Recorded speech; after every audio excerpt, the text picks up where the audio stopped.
Hello and welcome to the Innovative Mindset Podcast. I'm your host, Isolde Trachtenberg. On the show, I interview peak performing innovators in the creative, social impact, and earth conservation spaces who are working to change the world. This episode is brought to you by Brain FM, which combines the best of music and neuroscience to help you relax, focus, meditate, and even sleep. And if you're liking the show, I would love it if you'd buy me a coffee at buymeacoffee.com/IsoldeT. See the show notes for details. And now, let's get on with the show.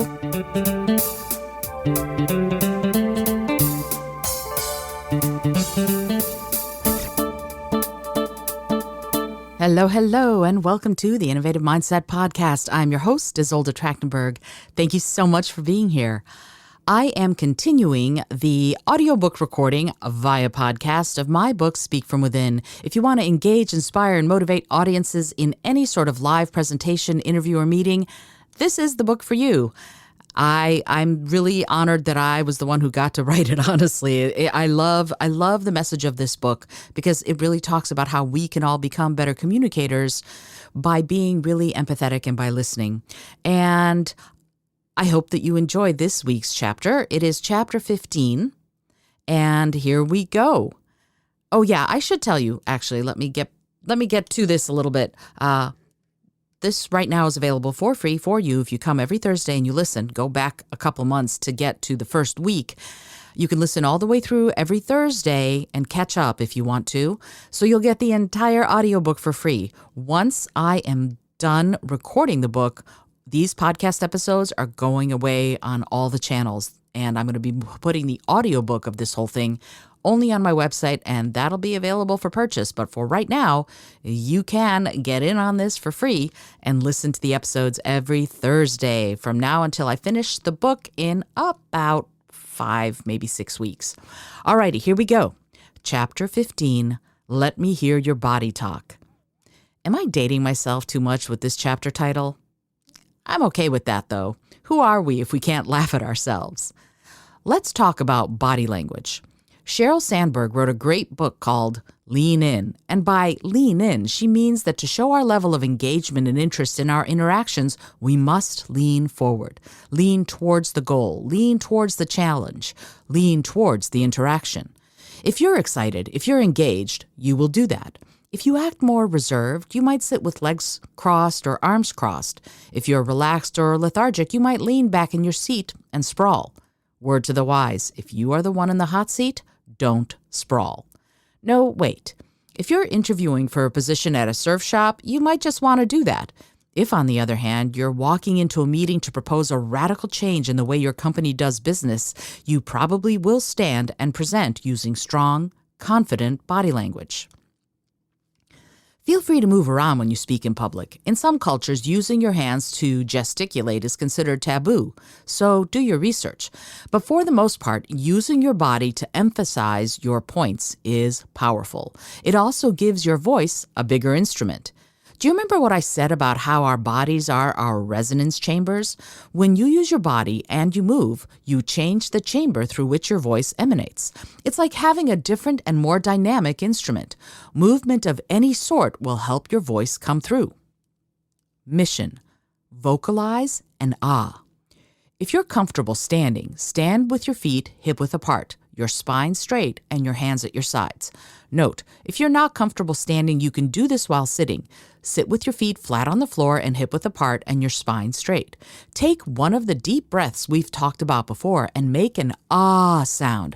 I recommend you try it on your own first so that you can feel and hear the difference before you watch the video and see the difference. Watch the video at https://isoldet.com/speak-book under the Chapter 15 heading. As you stand and make the sound, keep your hands at your sides. Do it a couple of times and you will get an awareness of what you sound like. After you've gotten used to that, try this. Still standing with your hands at your sides, start the ah sound.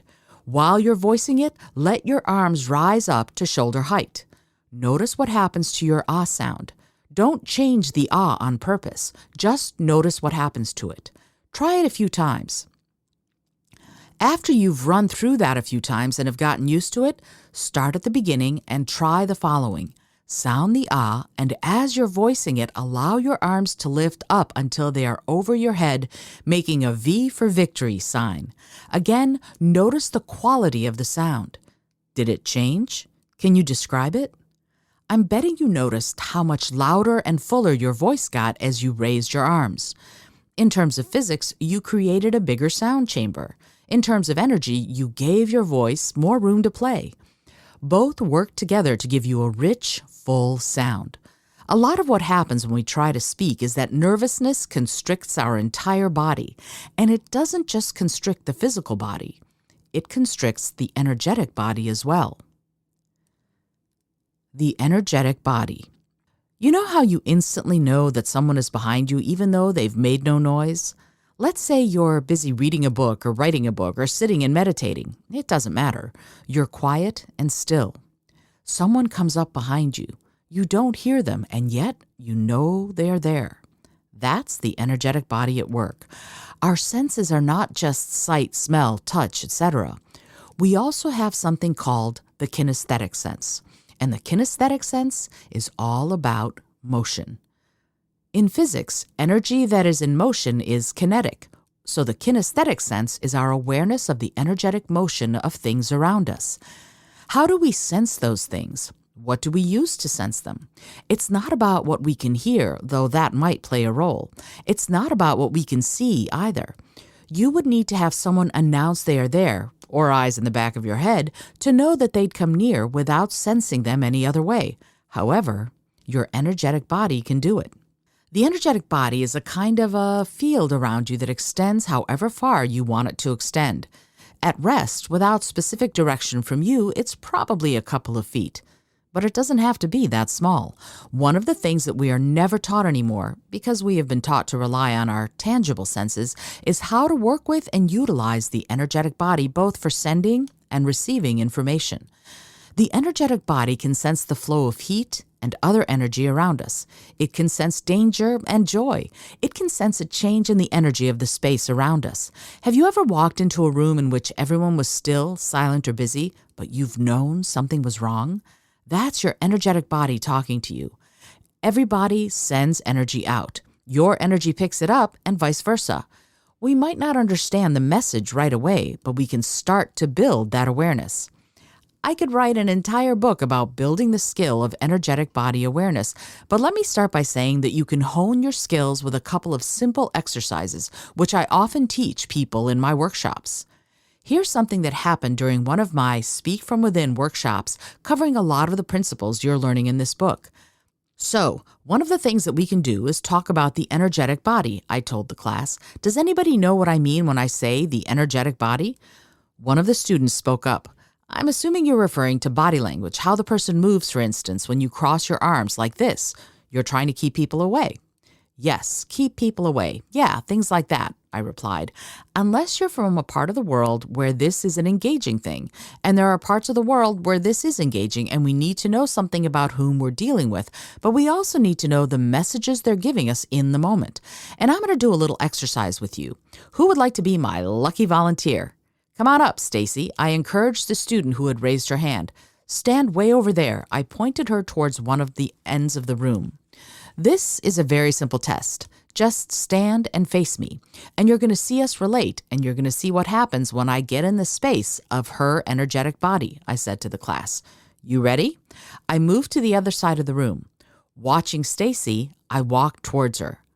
Okay, did you see it? What happened to her face? I asked the rest of the class. She smiled. She smiled, I agreed. Okay, watch again. Ready? I'm trying not to smile, Stacy said. The rest of the class giggled. You just be you, I instructed, and they're going to watch you like hawks. Are you ready? Okay, she nodded. I walked towards her once more. She smiled even more, one of the students stated. She smiled even more, right? I turned to Stacy, and you're going, I don't want to smile. I'm not gonna smile. And you can't help it. I am way in her personal space right now, aren't I? I asked the class. I'm in the bubble of her energetic body. This is where her personal space started, and we can tell that by the first time she smiled, right? Right here, I pointed to a spot about 6 feet in front of Stacy. Here's the thing, I continued. The more I can pay attention to those nonverbal cues, the more I know where she is. And there are certain parts of the world where you can get a lot closer and you're not in people's personal space. And there are certain parts of the world where you need to be a lot further. You have to know what the right distance is so that you can be appropriate to the people you're talking to. Does that make sense? Again, I walked to the other side of the room. Now, here's what I'm going to do, I announced. We have access to our energetic body, and we can actually use it how we want to use it. We can invite people in closer, or we can keep them back, and we can actually do that with our own intention. So I'm going to ask you to do one more thing for me, I addressed Stacy. Somewhere between us, I want you to set up where you think you want me to stop, okay? And I'm going to walk, and we're going to see if I can tell where Stacy wants me to stop. It can be the same place, but it doesn't have to be. Okay? You ready? Okay, Stacy said. Are you all ready? Oh, and it's not about smiling, you'll see. You will see her actually back up a little. You'll see it happen. Did you watch it happen last time? Yes, the entire class chorused. Her body kind of went backward, and it's unconscious. It's not something we know we're doing. You ready, Stacy? She nodded, and I walked towards her once more. I stopped cold about 7 feet away. Yeah, right there, right about there. And I'm in the middle. I could take that next step. I think I'd be right in the spot where Stacy would be thinking, no, don't come closer. And we can build our awareness so that we know even if I'm here and we're talking, I took one step closer. Did you watch what she just did? I asked, and the class laughed. Whoa, I turned to Stacy. And I'm going to assume you know I mean you no harm. But it doesn't matter, right? It doesn't matter. You have very defined personal space. And even if you're like, come on in, I would still want to be aware of that. I want to be aware of where her personal space is. But the same thing can happen if we're having a conversation and we're talking. I can be paying attention to her physical cues, her facial cues, her energetic cues. All of that can be something that I'm paying attention to. Does that make sense? I asked the class. This kind of non-vocal communication is super important, especially because we live in a part of the world where there are lots of different cultures all living together. I think also that when you kept walking forward, her eyes kind of opened up a little bit, one of the other students mentioned. Besides going backward, I mean. Yep, I agreed. She was alert now. One of the other students pushed his palm out. Someone's in my space. Absolutely. I'll bet that's what she was thinking, one of the others stated. And if someone is in your space, you know it, right? I said. And gentlemen, my apologies in advance, I continued. Women know it more clearly. Women are far more aware of who's in their space most of the time than men are aware who's in their space. So, as gentlemen, if you're dealing with a woman, be aware of that. I'm sorry if I sound sexist, but that's how it is. It really just is. Women are more aware. I paused for a moment and let them digest that information. And if you want to relax, I changed direction, or you're going to be in a situation where there are people you might not want to deal with, then you want to expand your energy field, and you can do it by doing breathing and visualizing that bubble around you getting bigger. You can do that? Mark, another student asked. Absolutely, I answered, like we did with this exercise. If you want to expand and include everybody, that's a way to do it. For example, I have a pretty wide field. I'm like, woohoo, here we are, and this is going to be awesome. And I'm really actually extending my energetic body outwards past this room with my intention. Why? Because I want you all to be super comfortable with what we're doing, because some of this is uncomfortable. The more comfortable I can help you be, the more willing you're going to be to take risks. And you're taking some risks right now, so good for you. I'll tell you what I tell my students. Please start paying conscious attention to other people's energetic bodies and their cues about their space. As you increase your awareness, you will gain insights into how and how closely to connect with others. You will also want to start playing with your energetic body size and distance. Mission: energetic body and a busy restaurant. The next time you're in a busy restaurant, imagine an invisible bubble around you. Make it about 2 feet in front, behind, above, and below you. Use your imagination and reinforce with the intention that people are not going to cross that envisioned barrier. See what happens. See if people cross it. Note, you might notice that the waitstaff doesn't come by either, so don't do this for too long or you'll be waiting a while for your food to come. Once you see what happens at 2 feet, make the bubble 4 or 5 feet in size. See how everyone reacts to you and the space around you. Take note and remember, you must have the clear intent that you want to have the space set aside for yourself. But make sure you start and stop this exercise. If you don't, you might find that people avoid you or don't see you. Sometimes that is desirable, and sometimes it isn't. For our purposes, we can use the energetic body to deepen and increase our vocal resonance and presence. We need to fill our energetic body with those sympathetic vibrations that are created in our physical body. The actual voice box is very small. By itself, it makes a sound that is sort of like a clarinet mouthpiece without the clarinet body. Imagine a kind of a squeaky beep, and that's pretty much it.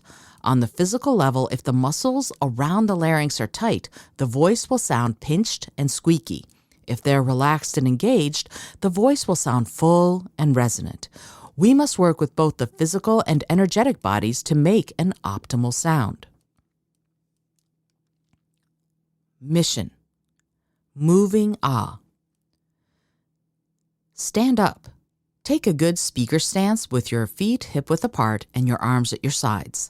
Sound the same ah from before, and as you vocalize the ah, bring your arms up your sides to shoulder height, and then to that V above your head.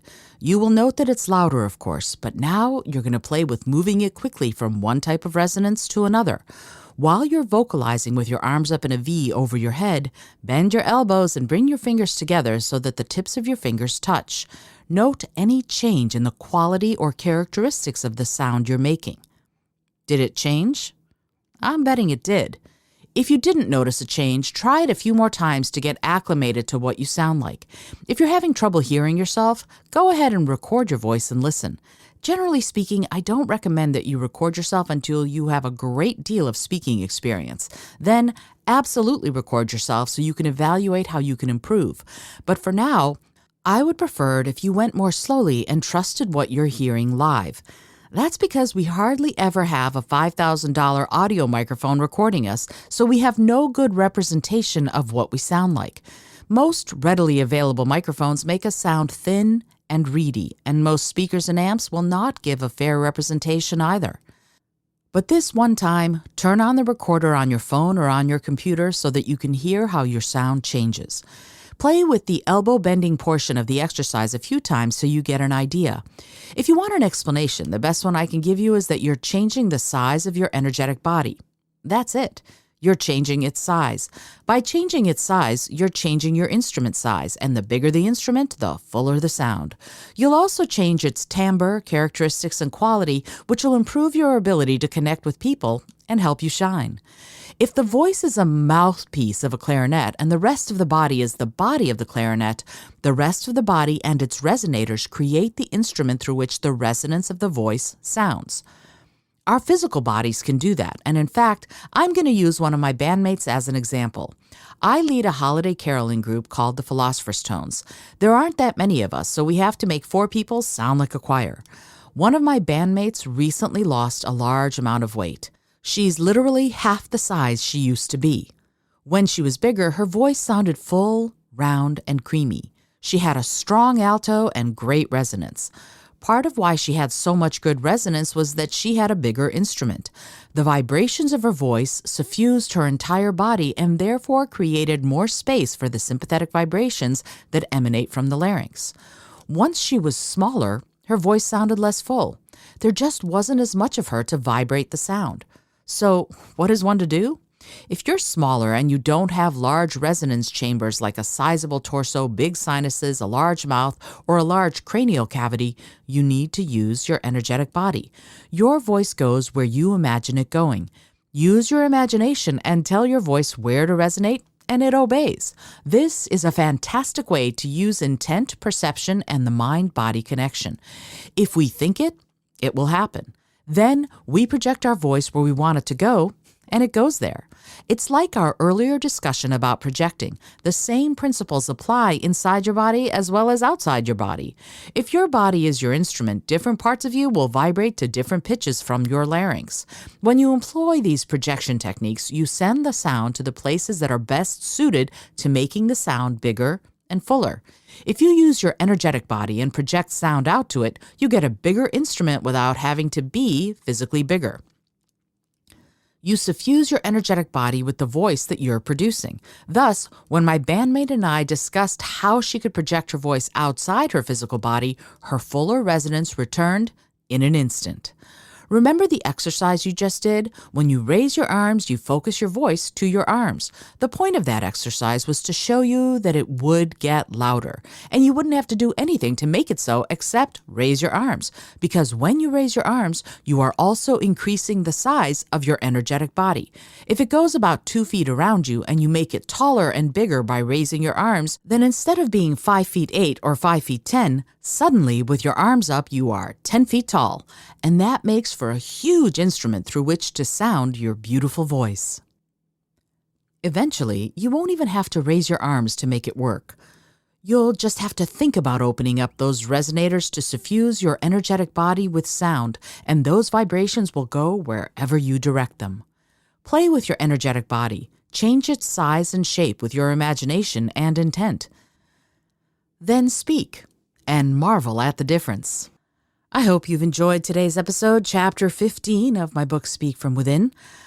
I am loving doing this project. I think it's really cool, and I hope that you're getting something out of it. I love working with the energetic body, in part because you get to, well, I do this thing where if I want to be alone and I'm at like Starbucks or whatever, I'll put the energetic body out there and all the tables right around me stay empty. It's pretty cool, and I love how it works. Anyway, I hope you enjoyed today's episode. This is Isolde Trachtenberg. I would love, love, love it if you are liking the show, if you're liking these episodes, and you want to support the podcast. I'd love it if you'd buy me a cup of coffee. You can go to buymeacoffee.com/IsoldeT. The link is in the show notes.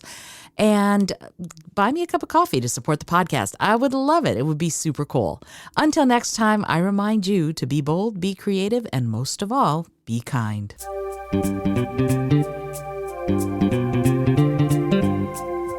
Thank you so much for joining me today. I really appreciate you being here. Please subscribe to the podcast if you're new, and it would mean the world to me if you told a friend about it. Today's episode was produced by Isolde Trachtenberg and is copyright 2021. As always, please remember this is for educational and entertainment purposes only. Past performance does not guarantee future results, although we can always hope. Until next time, remember to be bold, be creative, and most of all, be kind.